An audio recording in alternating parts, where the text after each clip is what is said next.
Mari kita baca bersama-sama.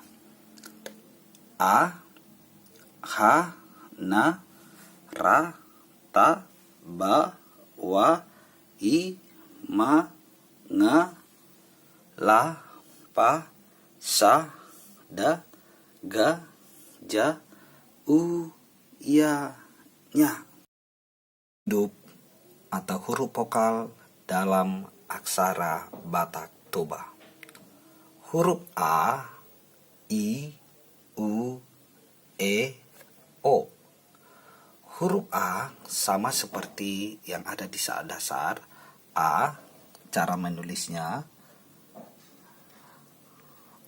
A, I,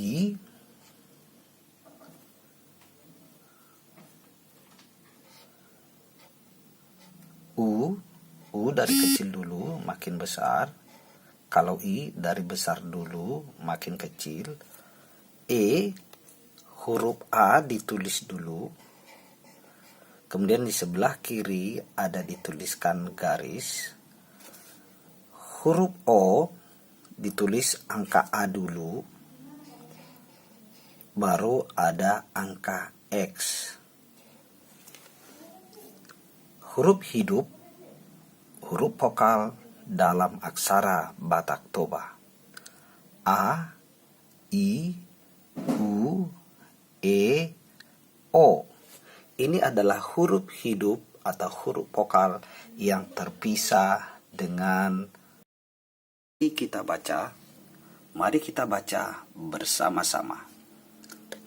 A, ha, na, ra, ta, ba, wa, i, ma, nga, la, pa, sa, da, ga, ja, u, ya, nya.